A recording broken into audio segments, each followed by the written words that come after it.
Morning. Good morning. So quick update from last week, and then let's go ahead and move into overview of this week and talk about evaluation. Well, the weather didn't quite work out for the outside activity. The kids were very upset. We're going to try again this week. It just happened to rain when we were going to go outside and run the bleachers and throw the ball and read. But anyway, we did some more spirit reading, and that worked really well. And positive comments from the kids. I got a lot more positive comments this time. I think they're a little more used to it. Now, they forgot to do some of the predicting, so we said we'd work on that a little bit more, but for the most part, I thought it went well. It went very well. And let's see.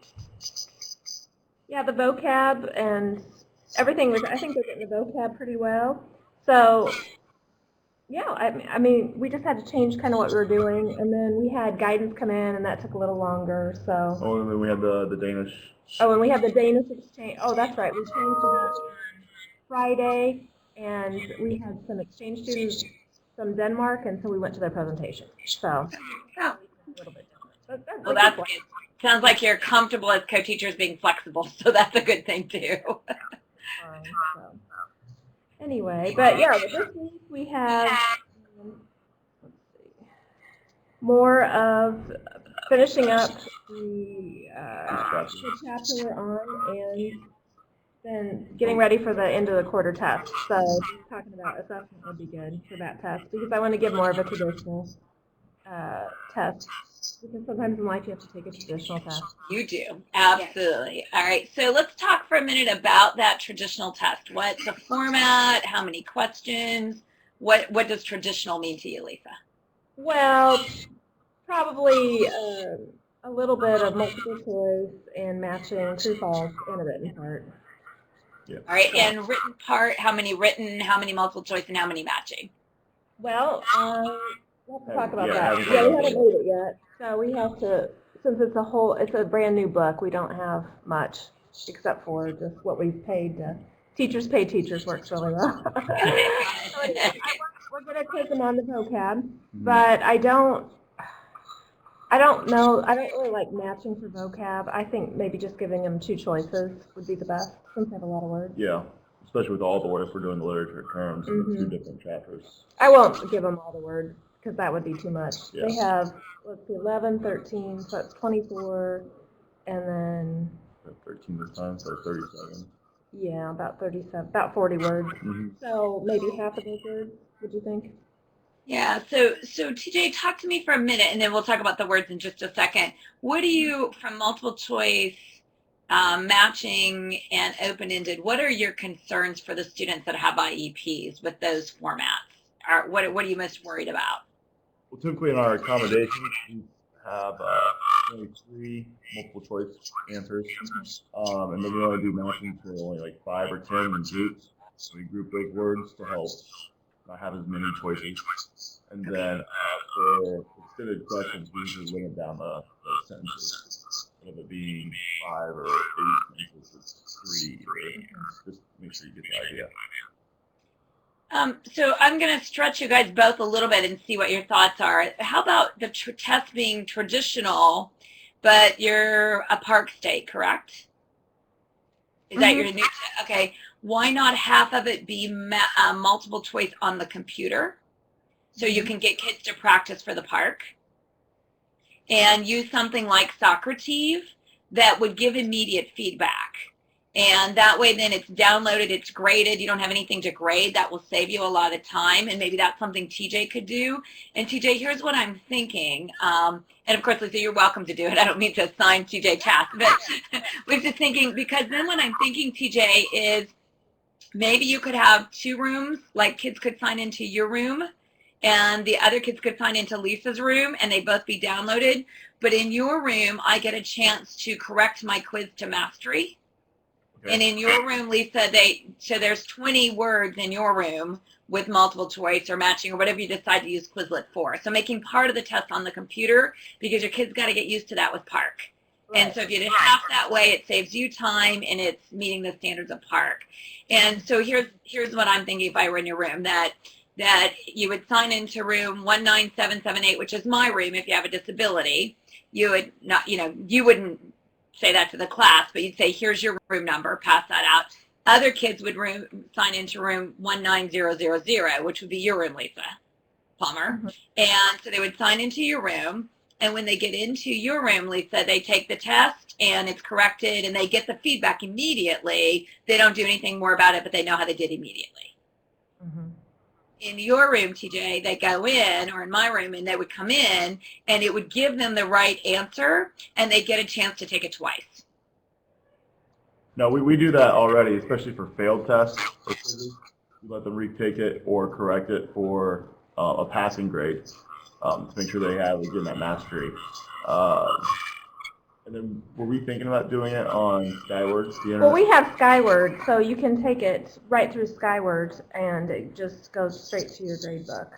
So we can do it that way. That would be great. The only thing, though, that maybe one group does Skyward and one does Socrative, because what I'm thinking is I would like to let the kids with disabilities see their errors as their first run through, and immediately their extended time is they take it a second time immediately after they see their mistakes. Oh, okay. Okay. Yeah, that makes sense. And then the third time would be they can correct it. But I want them to have practice with PARCC of making those decisions. And then I would lower the response numbers from 4 choices to 2. Okay. Mm-hmm. If everybody else is going to have 4 or 3 or whatever, I would eliminate 1 response choice, just to make that a little bit easier. Okay, so that's the short answer multiple choice. The matching one. And we can. Well, I don't mind it, but I'm thinking about something again creative. What about doing some images, matching the word with pictures? Oh, that's a good idea. We use a lot of pictures. Yeah, that'd be really good. Because I think I would do that, and then maybe to differentiate it, offer bonus points if they could write the definition. That could work. Yeah, that could work. Mm-hmm. Okay, so we've gone low and we've gone high. Now the extended response. Explain to me again what you do with the extended response. Well, I was thinking that for some of the kids it could be purely plot summary, and for some of the kids it could be applying the big question. So then we higher level Bloom's taxonomy. The only thing I might add, the recommendation, again, I'm putting my PARCC hat on just because I've done a lot of work in learning about PARCC and then Florida pushed back from it, is I would probably immediately try to teach a strategy for your short response questions, whatever you most commonly use, either KWL. I actually love graphic organizers, so that they don't just go and do their short response, but you actually require something before they do their short response. Okay. That is PARCC. That's good. Yeah, that's really good. Yeah, and that's an allowed accommodation for all kids. So why not teach them test taking? So what you say is, and try really hard, research says don't talk about this is the state test because that makes them do worse. It raises their stress level. But say this is test taking strategies you can use to go to college. Okay. These are test taking strategies that will get you a higher score on the ACT and the SAT. Don't use the word PARCC or you'll find they'll do worse because their hormones that they will secrete will make them feel yucky and they'll feel like there's failure. Okay, right. So I would, and then order, just one last thought, and then I'll let you open it up again for you to talk. I would do short response first because that's the mentally most taxing for kids with disabilities. So they're using their most energy for that one. Then I would do the matching second. And then because you're going to let them fail, I would do the multiple choice last.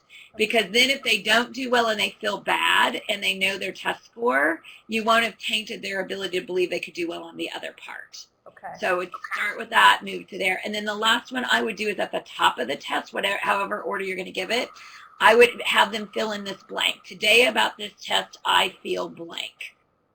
Okay. And that way you guys can go around and monitor, and the kid who says, I feel like crap, you can do an intervention before they start to make them believe they can do better. Okay. And so what I would do is if the first question is wrong for that kid who says they feel like crap, say, well, your second question's correct. What do you think that means about your first question? And so you've reinforced them to feel good, and you've given them a chance to do even better, and you'll find that crappy feeling will start to lift. All right, questions you have. Well, I thought actually that it's possible that we could do the short response the first day and then the multiple choice the second day. So we could break Love that. I love that idea. I love that idea. It's for your kids. Well, it's because of what I'm used to teaching that I'm always amazed how much longer it takes. This is. So Yeah. we can get one done and then do the other. So that would be fine. And just so you know, extended time, TJ, I'm kind of an anti-extended time person. So I'll let you two decide. But if I already am working 150% harder than everybody else because I have a disability, giving me more time just asks me to run at a higher speed longer. So instead, what I recommend is if you see a kid really struggling, just cut the multiple choice in half, if Lisa's okay with that, or just do one short response instead of asking me to keep running, because I'm already going 5 miles an hour, and Jen over here is going 1 mile an hour, so she can sustain. We give kids extended time. It doesn't necessarily help unless you're giving it over a long period of time. Okay. So that's why I love you breaking it up. Yeah. Okay. Well, that's good. That's good. Other things you want to know? This week's kind of catching up. Well, and we have to think how many questions too would be reasonable. Yeah. Because it'll be the multiple choice will be based on the story. It'll be based on the graphic organizers and the questions they've had to answer in class. One last quick fun one you might try is let all the kids on a postcard or on a note card write their name and write a question they want in the test, and then when you make the test, put their name next to the question. Yeah, that's good. I like that. And pick your kid with a disability as one of their questions first. That's the lowest motivator, because they'll feel really good that they were the author of that question and they'll know how to answer it. That's good. Yeah, that way you don't have to write test questions. The kids write them for you. Exactly. I'm all about making it easier on you. All right. One last question I have. How about roles in co-teaching? Finding parity? You both doing okay there? I think it's going well. It's gone very well. He made me read on vocab, so that was really good. And I don't think the kids see us as one lead, one follow. I don't think they see that at all. I think they just see us as two teachers. Mm-hmm. Right. And we have. Well, we see that clearly. We brag about you guys all over the country already, just so you know. We have it's kind of nice because actually we have a third teacher in class. We have an aide for a student with a visual disability, and so it's wonderful because she can work with that group and help them out too. So they're really getting 3 teachers in the class. That's wonderful. You should see test scores go through the roof. Well, I would love to put that on the list next week of some things to maybe do with the aide, with the visual impairment for the whole class. That would be appropriate for an aide to do. And we can talk a little bit about that role if you'd like to, but that's just one item. What else would you guys like to talk about as we wrap up? Well, let's see. Well, I think more creative ideas to finish off this novel, because we still have 2 sections. They're shorter. They're way shorter. They're way shorter. We still got the 2 presentations to do, but yeah, I can't feel the same way. I just don't want them getting bored of the story before it ends. I think they're doing well with it, and I'm still going to go, when we're done with this section, I'm still going to ask them, which we didn't get done last week like I wanted because of all the unplanned activities, but the questions you still have, because we found out the coach basically, based on his exercises and bleacher runs, has a kid die, and so that was one big question the kids had. Why is this coach fired? Well, that's why. So what other questions do you have, and then which ones are answered by the end of the novel?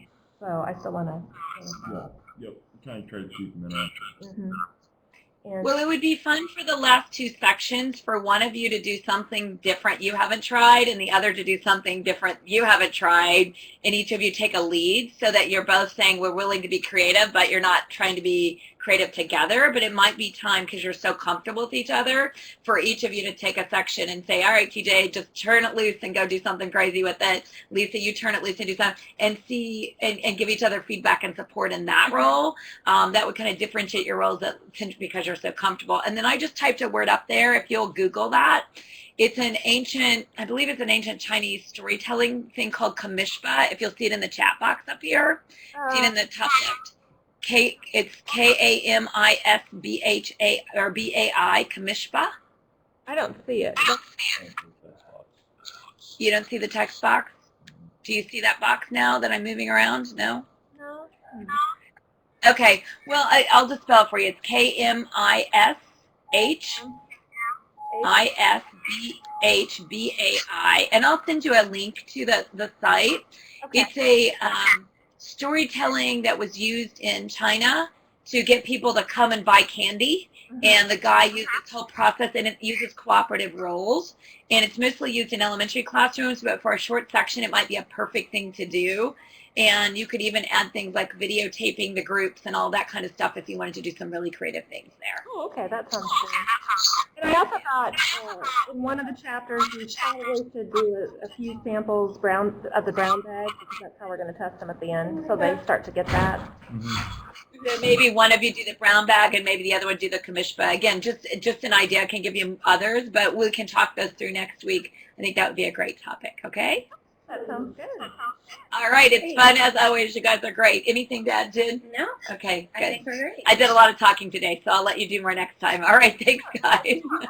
Thanks for all you do. Thank you. Thanks. All right, have a great day. Bye. Bye.